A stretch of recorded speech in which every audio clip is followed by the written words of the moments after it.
দেখেন video shoot দিয়ে কি অবস্থা। আসসালামু আলাইকুম, সবাই কেমন আছেন? আশা করি সবাই ভালো আছেন। তো শুনলাম যে আমাদের বাসার থেকে একটু সামনে একটা দুর্ঘটনা ঘটছে, তো বাইক অ্যাক্সিডেন্ট। তো এই জন্য দেখার জন্য বের হইলাম। তো সবাই বাইক চালাইবেন, খুব সাবধানে বাইক চালাইতে হবে। একটা জীবন খুব কঠিন। একটা অ্যাক্সিডেন্ট করলে সারা জীবন পঙ্গু হয়ে থাকতে হবে।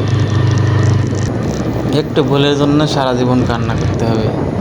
তো এই জন্যই বের হইলাম, তো দেখতে যাইতেছি কী অবস্থা। তো শুনলাম, ফেসবুকে দেখলাম আমাদের বাসার কাছে, এই জন্যই বের হইলাম।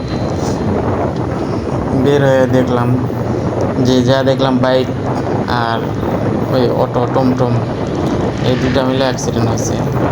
তো এই যে কাছাকাছি চলে আসছে, খুব তাড়াতাড়ি আসছে, তো এই জন্য একটু ভিডিও কোয়ালিটি একটু খারাপ হয়েছে, তাড়াহুড়া করে আসলাম। তো এই যে সামনে দেখতে পাইতেছেন এখানে লোকজন, এখানে অ্যাক্সিডেন্ট হয়েছে। তো পুলিশ প্রশাসন আসছিল, সবাই আসে ঘুরে চলে গেছে।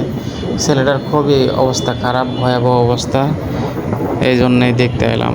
তো বাইক সবাই সাবধানে চালাবেন। ধন্যবাদ সবাইকে। আসসালামু আলাইকুম।